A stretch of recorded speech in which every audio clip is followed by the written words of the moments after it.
안녕하십니까, 책돌입니다. 오늘 소개해드릴 책은 어른의 새벽입니다. 저자는 우승희, 출판사는 청림출판입니다. 저자 소개를 간단하게 하겠습니다. 우승희, 남양주에서 태어나 고등학교를 졸업하고 중국으로 건너갔다. 베이징 언어대학을 거쳐 베이징 대학교 사회학과를 졸업했고 같은 대학 대학원에서 석사까지 마쳤다. 이 책은 다소 어려울 수도 있는 고전을 저자만의 시각으로 쉽게 풀어서 설명해준 그런 책이었습니다. 그럼 바로 본문을 보도록 하겠습니다. 시간은 때에 따라 그 깊이와 농도가 다르다. 새벽의 1시간과 오후의 1시간은 같지만 전혀 다른 색깔과 형태를 가지고 있다.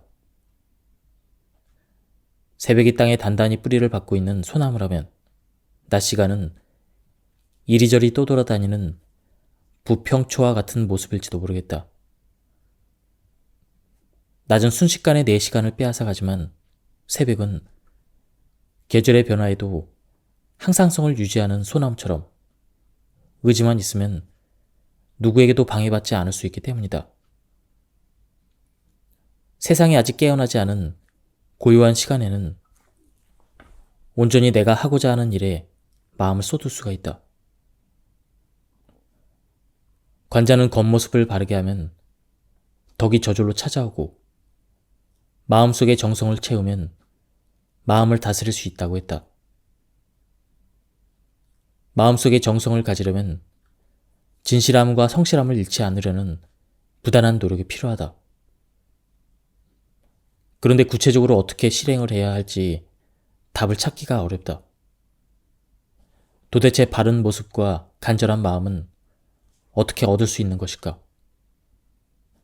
그때 떠오른 게 바로 새벽이라는 시간이었다. 매일 하루를 바로 세우려는 정성이 나의 하루를 다스리고 나의 마음을 정돈할 수 있는 좋은 방법이 되어주지 않을까? 새벽은 하루의 일과를 시작하기 직전이다. 하루를 본격적으로 시작하기 전 나에게 2시간 남짓이 주어진다. 그 안에 글쓰기와 일기쓰기, 그리고 운동을 한다. 길지 않은 시간 안에 하고자 하는 일을 다 하기 때문에 새벽만큼 바쁜 시간도 없다. 글을 쓰는 사람들은 마감기한이 작품을 완성하는 방법이라고 한다. 그와 마찬가지로 나에게 새벽은 하루를 시작하기 직전에 해야 할 일을 끝내야 하는 마감 기한과 같다. 내가 정한 일을 새벽에 모두 끝내지 않으면 오늘 다시 똑같은 기회가 주어지지 않는다는 것을 알기 때문에 더욱 집중할 수밖에 없다. 호랑이처럼 힘이 세도 호랑이의 무늬를 가지지 않으면 호랑이가 아니고, 표범처럼 싸나워도 표범의 무늬가 없다면 표범이라고 할 수 없다. 호랑이는 호랑이의 무늬로 호랑이라는 것을 알리지 스스로 호랑이라고 말해서 호랑이가 되는 것은 아니다. 새벽에 하루를 시작하는 것은 호랑이와 표범의 가죽 무늬처럼 내가 어떤 사람인지를 나 자신에게 강력하게 보여줄 수 있는 수단이었다. 매일 일정한 시간에 일어났다는 사실 하나만으로도 내가 얼마나 부지런하고 신뢰할 만한 사람인지에 대해서 더 이상 설득할 필요가 없게 된 것이다. 부지런함을 꾸미는 일은 언제나 스스로를 흡족한 눈으로 바라볼 수 있게 해준다.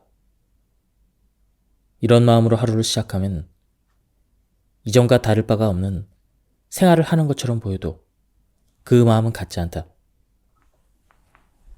하루가 바로 서고 마음이 바로 서는 느낌이 들면 하고 싶지 않았던 일, 미뤄도 상관없다고 생각했던 일들을 받아들이기가 더 쉬워진다.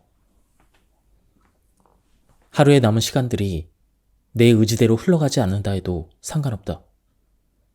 이미 내 의지대로 하루를 바로 세웠기 때문이다. 내가 스스로 정한 시간에 정성을 다했기 때문에 그 여타의 시간을 철저하게 나의 시간으로 만들 필요가 없어졌다.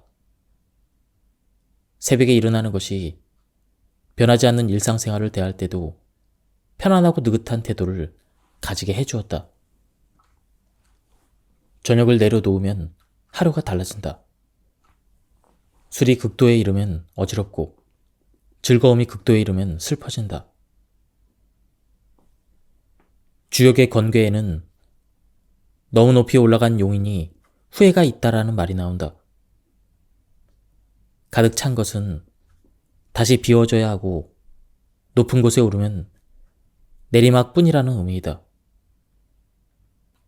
그래서 끝을 모르고 치닫는 것은 위험하다.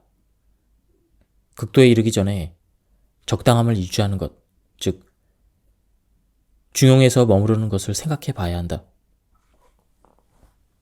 저녁을 길고 느긋하게 보내는 것은 어떤 의미였을까? 나는 그 시간을 통해 좋은 관계를 쌓기도 했고 오락거리를 찾아내기도 했다.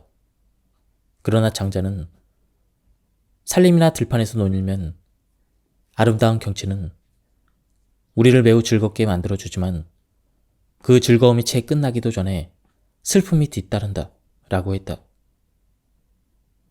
지나치게 아름다운 경치가 슬픔을 가져다 주는 것처럼 즐거움이 넘치는 시간 역시 채 끝나기도 전에 허무와 슬픔을 남긴다. 또한 그 감정을 받아들이기 힘들어서 어김없이 또 다른 즐거움을 찾는다.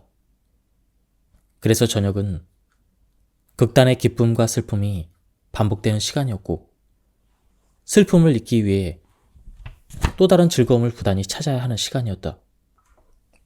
그러나 이제는 그것과는 성질이 다른 즐거움을 찾아내야 할 때가 온 것이라는 생각이 들었다.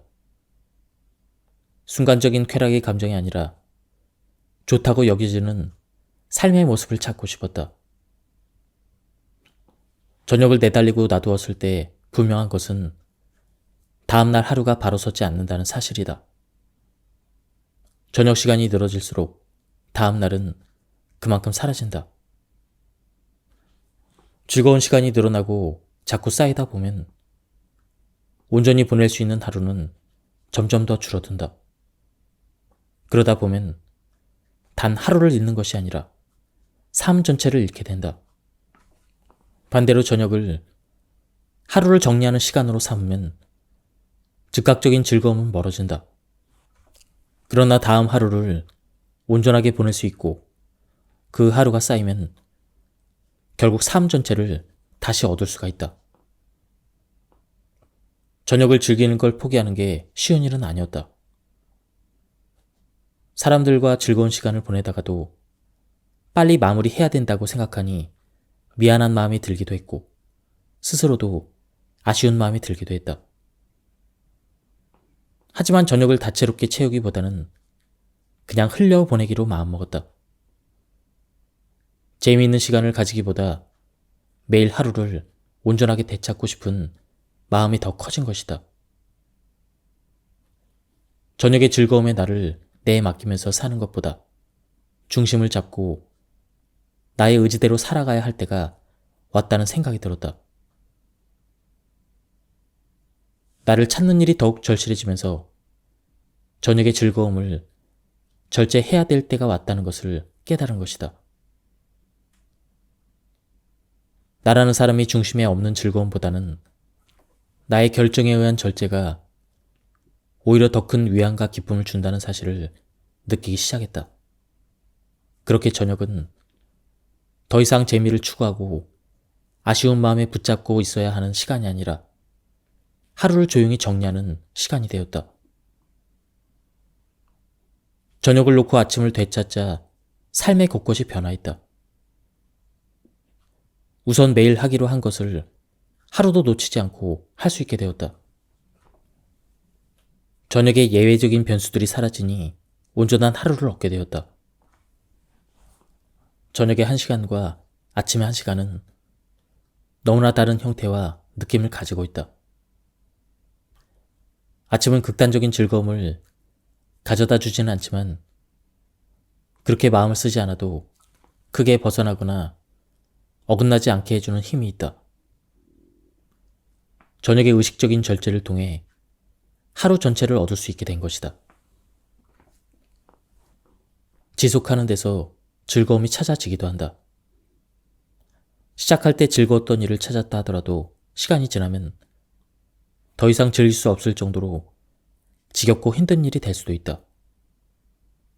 힘들고 괴로웠던 일도 지속하다 보면 숙련되고 점점 즐기게 되기도 한다. 많은 사람들이 좋아한다고 해서 나에게 즐거운 일도 아니고, 많은 사람들이 싫어한다고 해서 나한테도 즐겁지 않은 일은 아니다.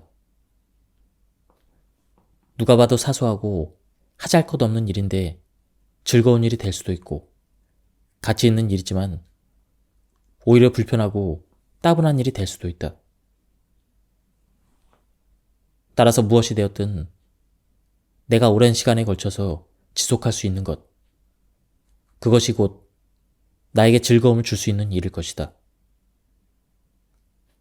즐길 수 있는 삶이 가장 중요하다는 말은 처음부터 그런 일을 찾기에 급급해야 한다는 의미가 아니다.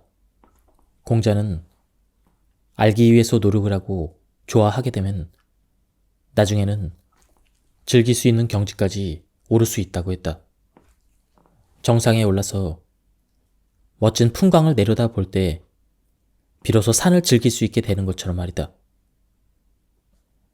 한 걸음이라도 걸어본 사람이 걷기에 대한 즐거움을 알 수 있는 것처럼 해보지도 않고 먼저 즐거움이 무엇인지 알 수 있는 사람은 거의 없다. 안자는, 행동으로 하는 자는 성취하는 것이 있기 마련이고, 걷는 자는 끝내 목적지에 닿기 마련이다 라고 했다. 마음을 얻고 행동이 이루어지는 것이 아니라 행동을 해야 즐길 수 있는 마음이 얻어진다. 때로는 행동이 마음을 따라가게 하는 것이 아니라 마음이 행동을 따라가게 해야 한다. 즐길 수 있는 것을 미리 찾지 못했다고 부끄러워한 것은 잘못된 생각이다. 즐길 수 있는 일을 찾는 것보다 뭐든지 경험을 하고 배우는 것이 우선이다. 알고자 노력하고 그 노력이 쌓이는 과정에서 작은 재미를 찾는다면 곧 즐거움으로 연결될 수가 있다. 뭐든지 오랜 세월 이어온 만큼 귀중한 것은 없다. 그리고 당장의 즐거움보다 어려움을 견디는 데서 오는 성취감과 기쁨이 더 크다는 것은 누구도 부정할 수 없는 사실이다.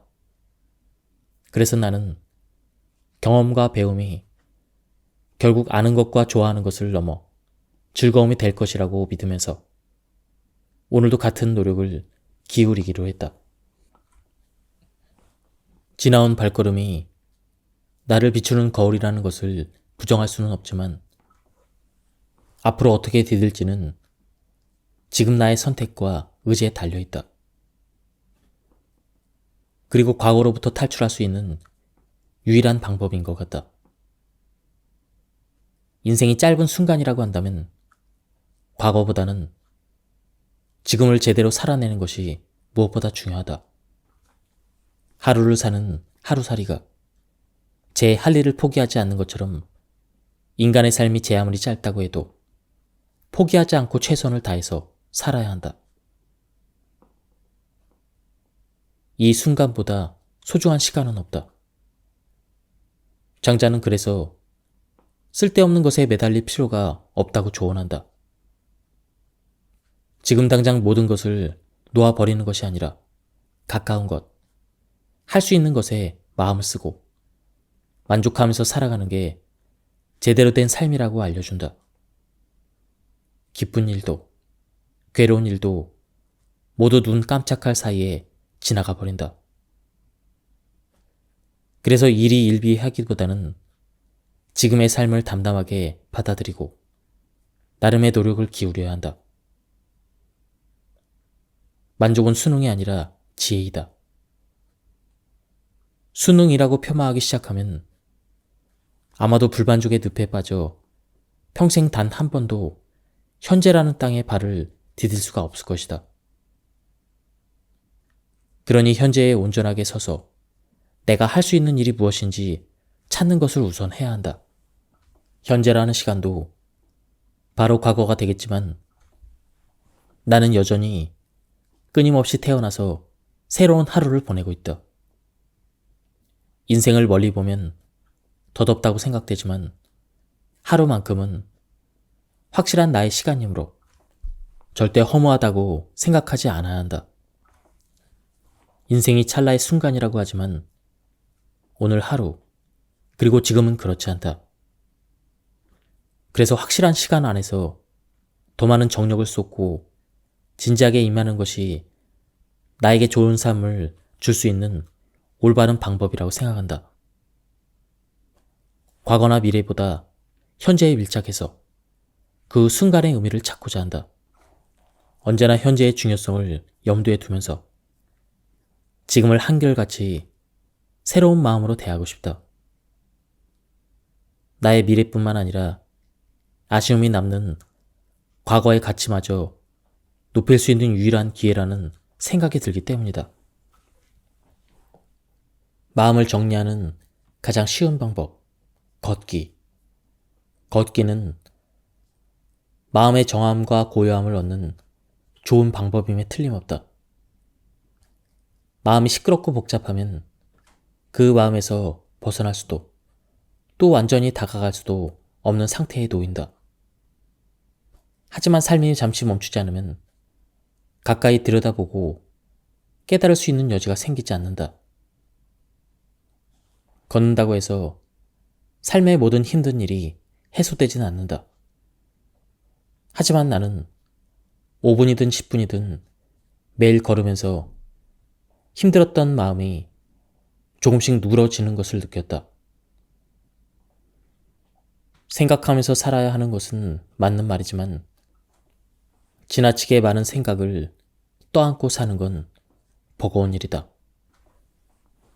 사소하고 자질구레한 것을 털어버리지 못하면 정작 중요한 것을 해결할 수 없다. 걷다 보면 진짜 중요한 게 무엇인지를 깨달을 때가 있다. 그럴 때는 지금 당장 해결할 수 없는 일일지라도 우선순위를 가늠했다는 것만으로도 마음이 풀리는 것을 느끼기도 한다. 이렇게 일상을 살면서도 얼마든지 성찰할 수 있는 기회는 있다. 삶 속에서 성찰을 해내는 것이 특별한 곳에서 특별한 노력을 기울여서 이뤄내는 것보다 더 안정적이고 지속 가능하다. 장자는 쉬면 무심해지고 무심해지면 충실해지며 충실하면 잘 다스려진다.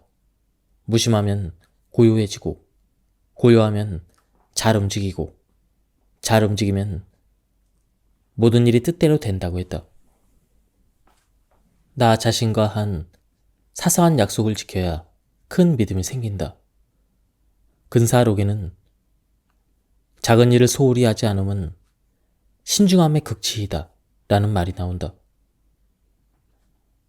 작은 조짐이 큰 사건을 야기하는 것처럼 작은 일이 쌓여서 중요한 일이 된다는 뜻이다.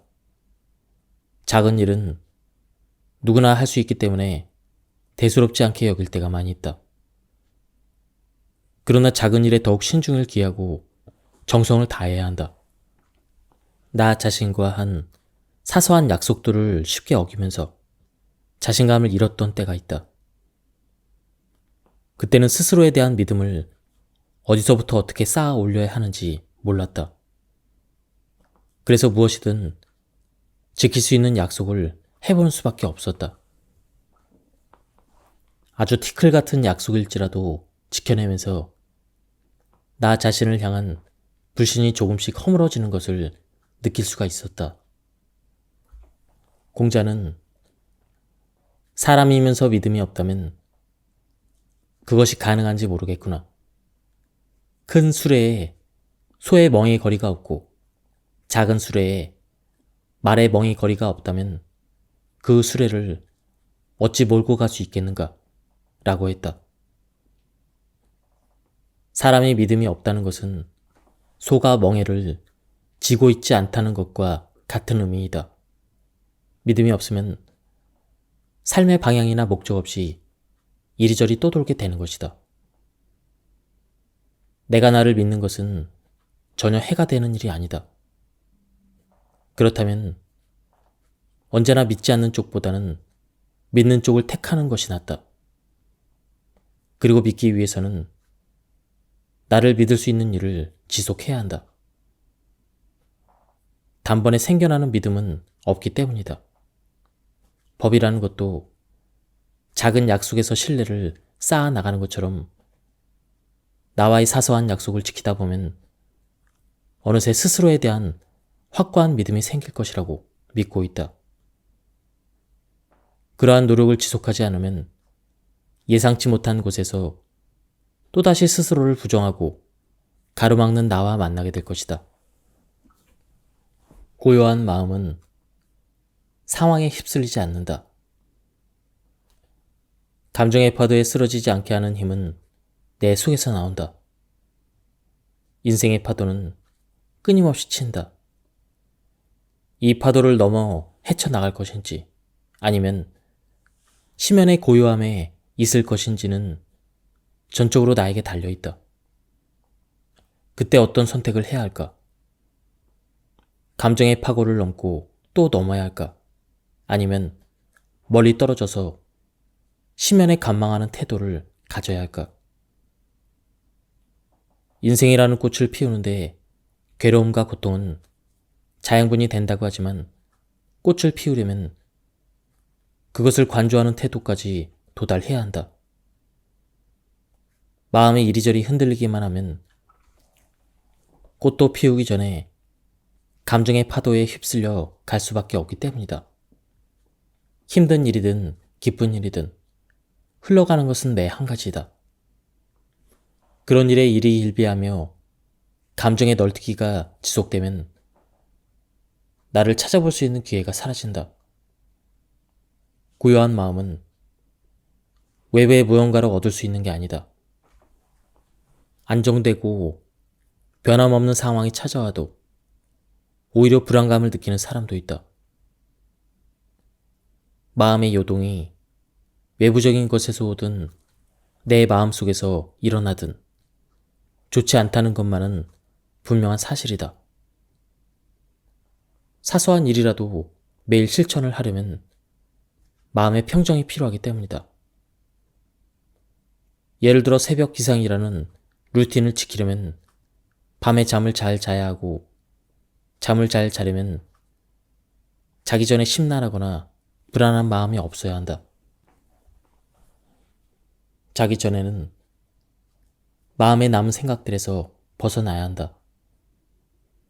그 생각들이 마음을 흔들기 전에 내 삶을 지키는 것보다 더 중요한 문제인지 생각해 봐야 하는 것이다. 마음의 평정을 가진다는 것은 한 발 물러서서 내 마음을 거울로 비춰보는 것이다. 한 발 물러서지 않으면 영원히 그 안에서 고통스러울 테지만 한 발만 물러서서 보아도 생각보다 그렇게 복잡하고 고통스러운 일이 아닌 경우가 많이 있다. 공자는 사람은 멀리 보내지 않으면 가까운 데서 근심을 찾는다 라고 했다. 마음의 평정을 방해하는 일이 있을 때 그 일을 대하는 마음만 변해도 아니면 조금만 떨어져서 생각하거나 조금 더 멀리 생각해 보면 그렇게 나를 분노하게 할 일이 아닐지도 모른다. 모든 것이 다 마음에서 나온다는 말이 언제나 맞는 말은 아니라고 하더라도 생각보다 많은 것이 관점을 조금만 달리해서 보면 그렇게 힘든 일이 아닌 경우가 많이 있다. 마음이 안정되어야 꾸준히 할 수가 있다. 장자는 누구든 흐르는 물에서 거울을 찾지 않고 고요한 물에서 거울을 찾는다. 멈춰 서 있는 것만이 고요하게 멈춘 것을 고요하게 멈출 수가 있다. 이렇게 말했다. 흐르는 것이 물의 속성이라고 하지만 멈춰 있는 것에도 그 나름의 의미가 있다. 흐르지 않는 물은 거울이 돼서 나를 비춰주기도 하고 물과 함께 흘러가는 것들을 멈추게 한다. 멈춘 후에야 나의 모습을 제대로 볼 수 있고 안정된 내가 주의 역시 고요하게 만들 수가 있다. 그래서 변화 속에서도 안정은 필요하다. 주위 환경이 어떻게 달라지든 내 마음은 고요하게 가져야 하는 것이다. 특별한 감정이 생기면 슬그머니 매일 하기로 한 일을 손에 놓고 싶은 마음이 든다. 화가 나서 손에 잡히지 않거나 기뻐서 마음이 들뜨면 꾸준히 해왔던 일들이 버겁게 느껴지는 것이다. 너무 기분이 좋거나 혹은 너무 나쁜 상황은 내가 매일 할 일을 한 번은 넘겨도 괜찮다는 구실이나 정당성을 부여하곤 한다. 그래서 큰 일이든 작은 일이든 마음 쓸 일이 생기면 어김없이 루틴을 지킬 수 없는 것 같다는 생각부터 든다. 평정심은 내가 해야 되는 일을 보다 가볍고 사소하게 만들어준다. 가볍게 하다 보면 하루가 정돈이 되고 그런 매일이 지속되면서 나의 삶이 된다. 나쁜 감정이든 좋은 감정이든 나 자신과의 약속을 지키고 나서 그때 꺼내봐도 늦지 않다. 할 일을 해내면 그 감정도 아무것도 아니었다는 것을 알게 된다. 관자는 사람이 바르고 고요할 수 있으면 갈비뼈가 굳세고 뼈대가 강해진다라고 했다. 바르고 고요하다는 것은 상황에 따라 달라져야 하는 것이 아니라 내가 그런 사람이 되도록 노력해서 얻어내야 하는 것이다. 마음의 안정은 나를 비롯해 주위의 모든 사람에게도 영향을 준다. 내 삶을 안정적이고 고요하게 가져가야 주위 사람들도 차분한 마음으로 살 수가 있다. 그래서 고요한 마음을 유지하는 것은 나를 위해서도 또 다른 사람을 위해서도 유익한 삶의 태도이다. 목수석이 제 나라로 가다가 토지신을 모신 상수리 나무를 보았다. 그 나무는 100아름이 될 정도로 컸고 배 한 척을 만들 수 있을 법한 큰 가지를 가지고 있었다. 그러나 목수는 눈길 한번 주지 않았다. 제자가 이를 이상하게 여겨 묻자 목수는 이 나무는 아무짝에도 쓸모없는 나무라고 했다. 그릇을 만들면 깨지고 대문이나 문을 만들면 진액이 새어나오고 기둥을 만들면 벌레 먹는다는 것이다. 목수 입장에서는 분명 쓸모없는 나무였다. 그러나 그런 이유 덕분에 거대하게 자라서 성스러운 일을 하게 된 것이다. 인간의 눈에 좋게 보였다면 벌써 잘리고 깎이고 온전히 남아있을 수 없었을 것이다. 인간에게 유익하지 않기 때문에 오히려 유익한 삶을 살고 있는 것이다. 상수리 나무처럼 나도 누군가에게는 쓸모없는 존재였을 때가 있었다. 하지만 다른 누군가에게는 쓸모있는 존재였던 적도 있다. 어떤 공간에서 무용했기 때문에 또 다른 공간에서는 오히려 유용해지는 경험을 하기도 했던 것이다. 쓸모 여부를 떠나 중요한 것은 내가 나를 쓸모없다고 여기지 말아야 삶을 건강하게 지속할 수 있다는 사실이다. 내가 객관적으로 어떤 사람인지와 상관없이 스스로를 쓸모없게 여기는 건 도움이 되지 않는다.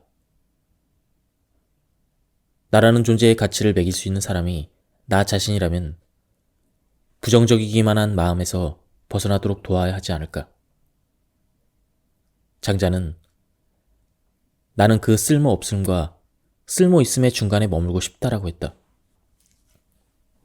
장자가 궁극적으로 원한 것은 세속 밖에서 무용과 유용을 모두 초월하는 것이었다. 장자처럼 그 경지에 이르지 못하더라도 유용성과 무용성의 틀 안에서 조금은 떨어져서 생각해 봐야 한다. 나는 누구나 저마다의 가치를 지니고 있다는 것을 인정하고 그것을 응원할 수 있는 사람이 되고 싶다. 이런 바람에도 여전히 유용함과 무용함 사이에서 괴로워할 것이 분명하지만 말이다. 그러나 내가 어쩌다 쓸모 있는 사람이 되는 일이 생기더라도 겸손한 마음을 가지고 그러지 못하는 순간에도 포기하지 않고 나름의 가치를 찾을 수 있도록 노력해야겠다는 생각이 든다.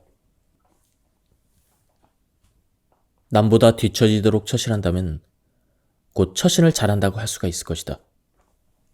호구자림은 열자에게 그림자 같은 삶을 사는 것이 지혜롭다고 말한다.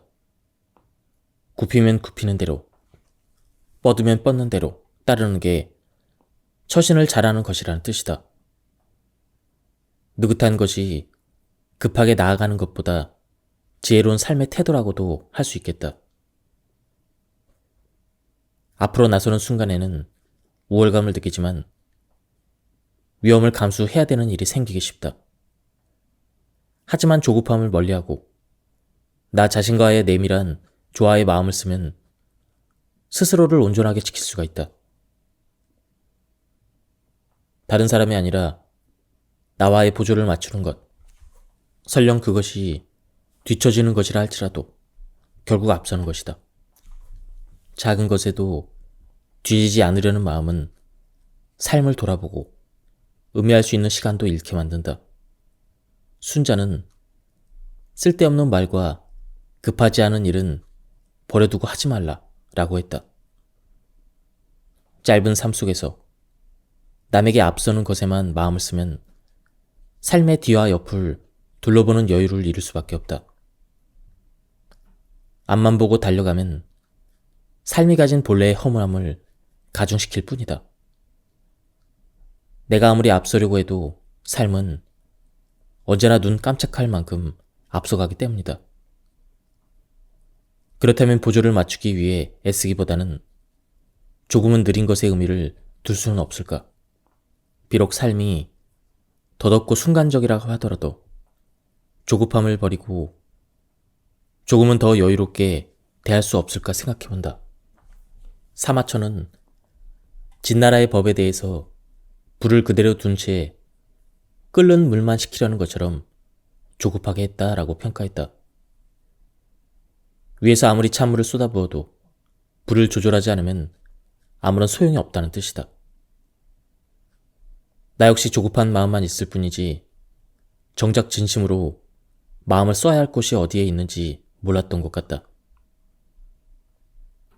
남보다 뒤처지는 것은 남들과의 비교나 경쟁에서 벗어나서 나를 돌아볼 수 있는 여유를 가진다는 것을 의미한다. 일일이 앞서고자 하는 마음을 버리고 내가 꺼야 하는 불이 무엇인지 찾아야 한다는 것이다. 겉으로 남을 이겼다고 해도 내가 가진 원인을 찾지 못하면 문제를 개선할 수 없다.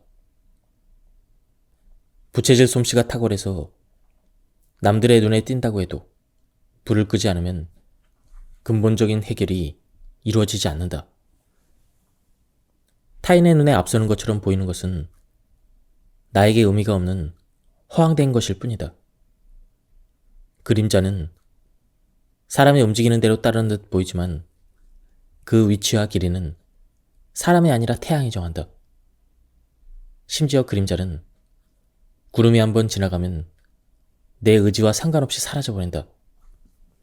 내 의지로 그림자를 조절할 수 있다고 느끼는 것은 착각이다. 그렇게 그림자마저도 내가 어찌할 수 없다는 것을 알게 되면 비로소 모든 것이 마음 내키는 대로만 이루어지지 않는다는 것을 깨닫게 된다. 포기하면 편한 구석이 생기고 놓는 것이 있으면 얻는 것이 생기는 것처럼 남보다 뒤처지는 것을 신경 쓰지 않고 내 속도에 맞춰 처신하면 잃는 것보다는 얻는 것이 더 많다는 것을 알게 된다. 아무리 좋은 궤상도 때에 따라 나빠지기도 하고 아무리 나쁜 괴상도 인간에게 약이 될 수 있을 때가 있다는 것이 주역이 설명하는 인생이다. 그러나 겸손을 의미하는 겸께는 유일하게 낮은 곳이나 높은 곳에서나 모두 길하다고 여겨진다. 조급한 마음으로 남보다 앞서고자 하는 나를 드러내는 데 급급한 것보다 나를 낮추는 것이 어떤 상황에서도 나를 지켜주는 삶의 태도라는 것이다. 나의 행동에 대해서 답답하게 생각하는 사람들이 있다. 나 역시 그것이 고쳐져야 할 단점이라는 것을 알면서도 빨리 고치기 힘들었다. 누군가에게는 빠릿빠릿하고 신속하게 행동하는 것이 그리 어려운 일이 아닐 수도 있어도 당사자에게는 정말 쉽지 않은 문제일 수도 있다.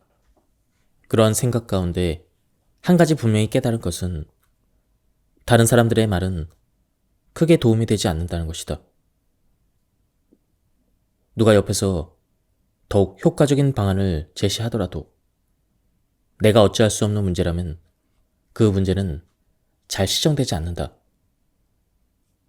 오히려 나에게 큰 상처를 주거나 쉽게 실망을 만들 뿐이다. 돌이켜보면 내가 남에게 상처를 받는 것 이상으로 나 역시 말로써 상처를 주었을 때가 있다. 아주 오랫동안 스스로를 솔직하고 꺼리낌 없는 사람이라고 생각했기 때문이다. 생각한 바를 바로 입 밖으로 내미는 것이 미덕이라고 여겼고 기탄 없이 모든 것을 다 말하는 게 사람들과 친밀하게 지내는 방법이라고 생각했다. 그러나 시간이 지나고 아무리 가까운 사이가 되더라도 내가 했던 말들로 생긴 상처까지 지워지지 않는다는 것을 알게 되었다. 내가 했던 솔직한 말들은 솔직함이라는 가면을 쓴 무례함이었다. 이 충격적인 진실을 깨달은 후부터는 최대한 말을 조심하려고 노력했다. 물론 주머니를 여미듯 막는 경지에는 이르지 못했다. 말을 삼가하는 데는 엄청난 내공이 필요하기 때문이다. 이제는 나한테 말로 상처를 준 누군가를 원망하기 전에 내가 타인에게 말로 상처를 입히고 있지 않는지 다시 한번 생각해 보게 된다. 그리고 솔직하게 말하는 것보다 상대방의 마음을 다치게 하지 않는데 더 마음을 쓰게 된다. 내가 하는 말이 진실이든 조언이든 다른 사람의 감정을 상하게 하지 않는 것이 우선이기 때문이다. 장자에는 송영이라는 사람이 등장한다. 그는 온 세상이 칭찬한다고 해도 고무되는 법이 없었고 온 세상이 비난한다고 해도 단념하는 법이 없었다고 한다. 칭찬이 나를 나아가게 할 필요가 없고 비난이 나를 막아서게 둘 수도 없다. 타인의 머릿속 생각보다 나의 생각이 더 중요하기 때문이다. 어떤 일을 사력 있게 해나간다 해도 실패하는 경우가 있고 어처구니 없이 성공하는 일도 있기에 결국 내가 찾는 이유만이 나를 더욱 쉽게 납득할 수 있다는 것이다. 그래서 언제나 나에 대한 명확한 평가는 남에게 맡기는 게 아니라 나 자신에게 맡겨야 한다. 가까운 사람에게서 행복을 찾아라. 많은 사람의 사랑을 받았던 노래도 시간이 지나면 새 노래에게 그 자리를 내어준다. 사람들은 새로운 것에 더 쉽게 끌리고 그것을 찾기 마련이다. 그런데 따지고 보면 유행이라는 것도 계속 돌고 돈다. 완전히 새로운 것이 아니라는 것이다. 이미 알고 있는 익숙한 것이 오랜 시간이 지나자 다시 새로워 보이는 것이다. 새롭다고 느끼는 음악도 완전히 새로운 것이 아니라 원래 좋아했던 무언가가 섞여 있어 거기에 다시 끌리는 것일지도 모른다. 인간 관계도 비슷하다. 새로웠다가 식상해지며 거리가 멀어졌다가 다시 가까워지기도 한다. 바로 옆에 있는 사람은 익숙하고 편하기 때문에 함부로 대하기 쉽다. 가족이나 친구에게 정성을 들이지 않는 이유는 쉽게 멀어질 수 없는 관계라는 것을 알기 때문이다. 하지만 가까운 사람에게 좋은 사람이 될 수 없는 사람은 먼 곳에서도 친구를 구할 수 없다. 바로 옆에 있는 사람들이 나를 좋아하지 않는다면 새로운 사귐은 불가능하다. 관계를 유지하려고 특별히 노력하지 않아도 내 곁을 떠나지 않는 사람에게는 마음을 덜 쓰게 된다. 가까워지면 가까워질수록 그 사람에 대한 궁금한 마음도 사라진다. 익숙함이 그 사람을 알고자 하는 마음을 가로막아 버리기 때문이다. 가족의 마음을 진지하게 헤아리는 사람은 그리 많지 않을 것이다.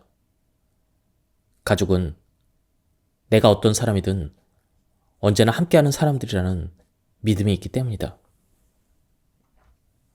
새로운 관계도 나름의 가치가 있다. 그렇다고 가까운 관계를 소홀히 해서는 안 된다. 나를 이해해주고 사랑해주는 가까운 사람을 지키는 게 바탕이 된 다음에 다른 곳에서도 좋은 관계를 만들어낼 수가 있다. 공자는 그림을 그리는 일은 흰 바탕이 있은 이후의 일이다 라고 했다. 예의라는 것도 사랑이 있은 후에 가능하다는 것이다. 이처럼 삶에도 우선순위가 있다.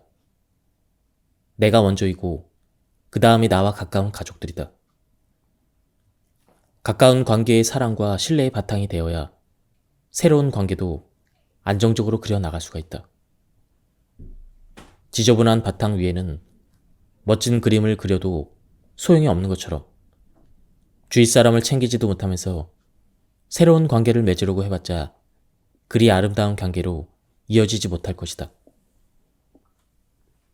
지금까지 이 책에 대한 리뷰를 모두 마쳤습니다. 이 책은 저자가 새벽에 일어나서 고전을 읽으며 성찰한 깨달음들을 쉽고 재미있게 풀어 쓴 그런 책입니다.